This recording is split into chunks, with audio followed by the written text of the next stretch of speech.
نائب الرئيس وكلف الحرية. ثم نحب من خلال الجلسة هذه نتوجه بالشكر للأخ جوهر مبارك على خاطر أفادنا كثير وأعطانا برشا تساؤلات، وأكيد الحاضرين سيتفاعلون مع هذه المداخلة القيمة. ما نفوتش وجودي بإدارة الاتحاد باش نشكر الاتحاد الجهوي للشغل، وعلى راسهم الأمين العام الجهوي الأخ عبد الله الشاهد.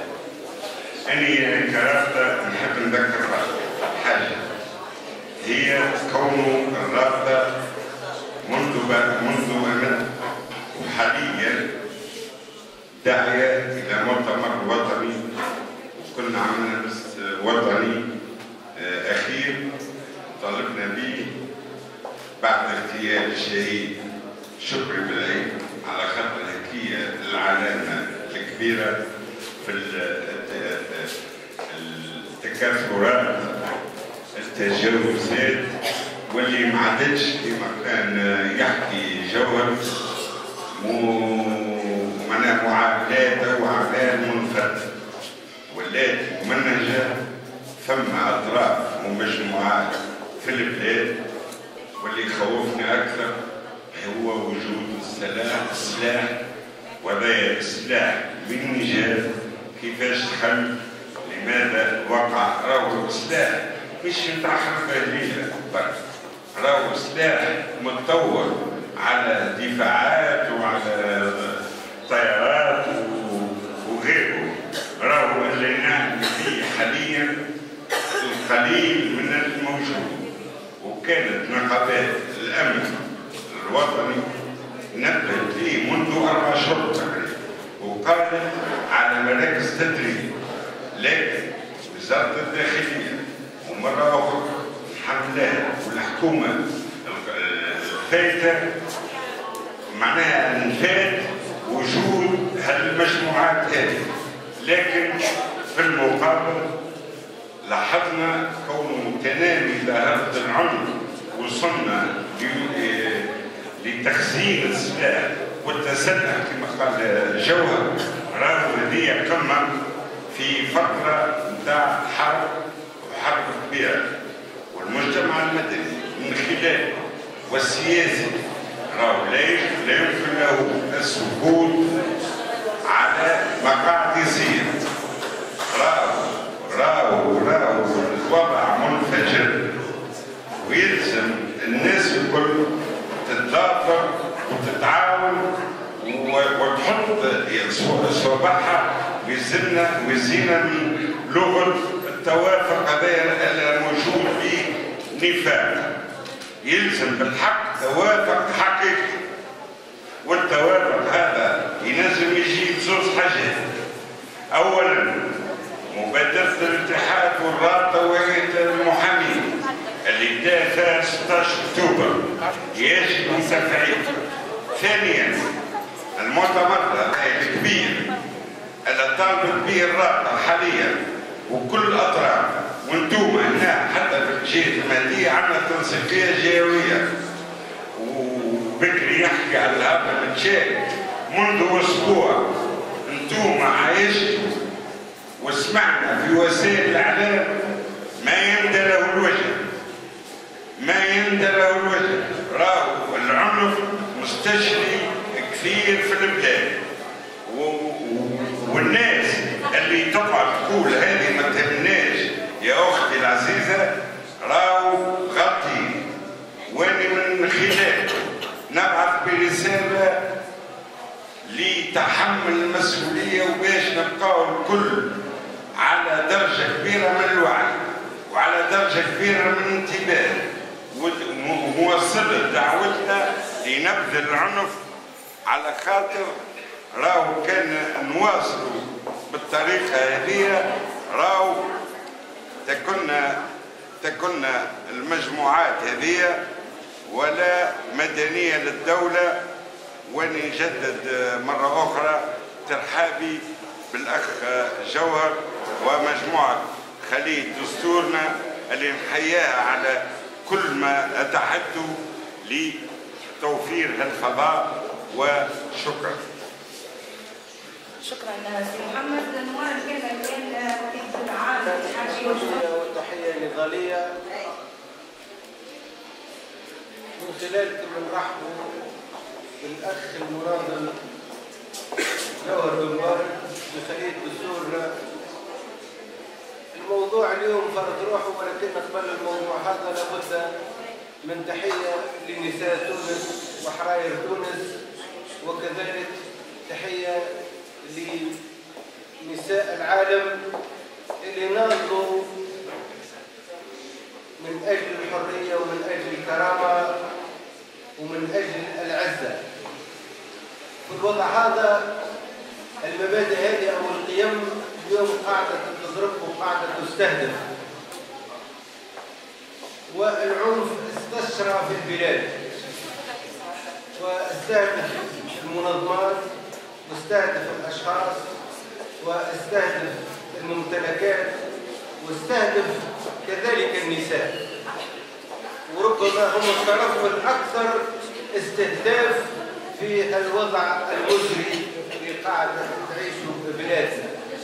لأن المفروض بعد 14 جانفي المظاهر السوداوية ومظاهر الظلامية ومظاهر الاعتداءات والمظالم تنتفي، والمفروض أن التوانسة بعد ما طردوا المخلوع يتعايشوا بوحدة ويتعايشوا في أمن ويتعايشوا في راحة نفسية.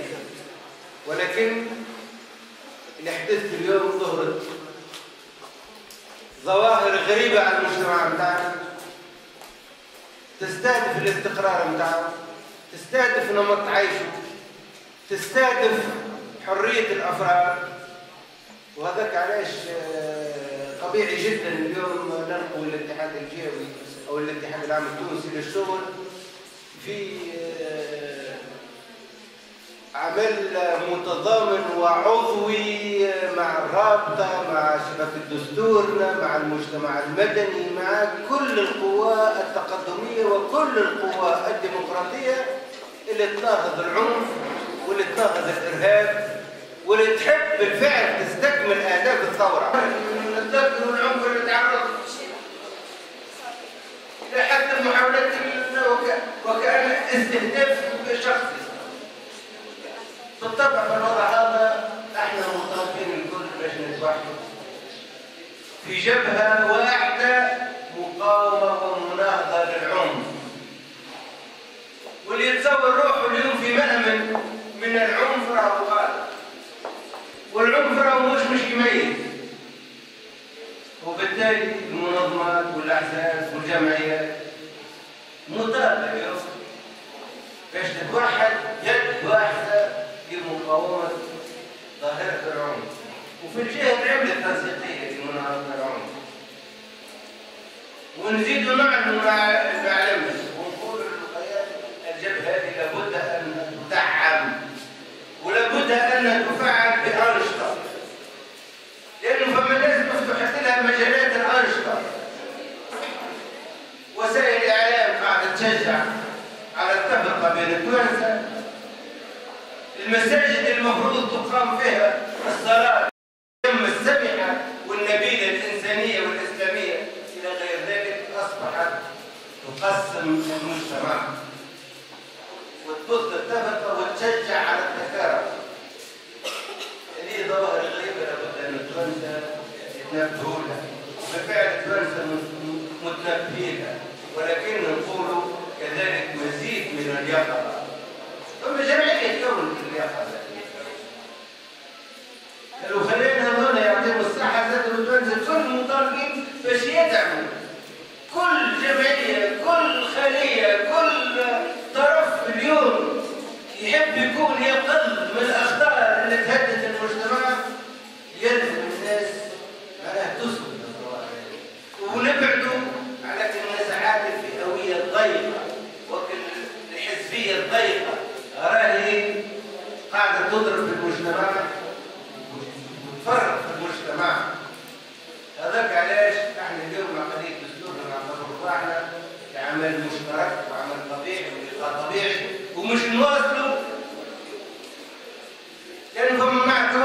الاجتماعية ومعرفة الدستور، طب اليوم مش موضوعها، واحنا كاتحاد وكشغالين مستهدفين في الدستور اللي جاي بعد 14 شهر، لأنه نعتبره ونقيمه أنه أسوأ من دستور 59. الحق النقابي مضروب، الإضراب مضروب، إلى غير ذلك من المصايب الحشاكم اللي قاعدين يبثوا فيها، وهذاك علاش ضروري القوى التقدمية كلها تقف مع بعضها باش نعملوا دستور بالفعل يدستر حقوق النساء ويدستر حقوق الشغالين، ودستور مدني ودولة مدنية ونظامها. برشا أي مناظر مهدد مالوغوزمون معناها لطف يا ربي إن شاء الله ربي بعد علينا، أو أي مناظر مهدد بالاغتيال والعنف السياسي كما نشوفوا تكفير معناها ولات حاجة عادية في الجوامع، احنا كل يوم نسمع خطة فيها تكفير. والمشكل معناها غياب الدولة، غياب سلطة الدولة تفعيل القانون مش موجود. فيه حاجة نحب نشكر الشهيد زوجة الشهيد شكري بالعيد، ونقول لها ربي يصبرك على خاطر الثبات سوا والنضال هو المسؤولية نتاعك بعد وفاة الشهيد. المرأة التونسية كانت ديما حاضرة، مش من توا من الاستقلال، قبل بعد الاستقلال شفنا نساء يخرج في المظاهرات رافعين شعارات مختلفة أهمها حرية المرأة. توا بعد الثورة صار شفنا برشا شعارات أخرى معناها فيش إحنا ما كناش نتوقعوها على خاطر الثورة قامت على التشغيل والحرية والكرامة. إن شاء الله نساء تونس يحاولوا يحافظوا على مكتسباتهم، المكتسبات هذه مهدة سيرتو بدستور جديد، ونتمنى سي جوهر يقول لنا شنو المشاكل اللي قاعدة تعرض لها الدستور، وسيرتو مسألة المرأة اللي هي أهم حاجة معناها. وشكرا.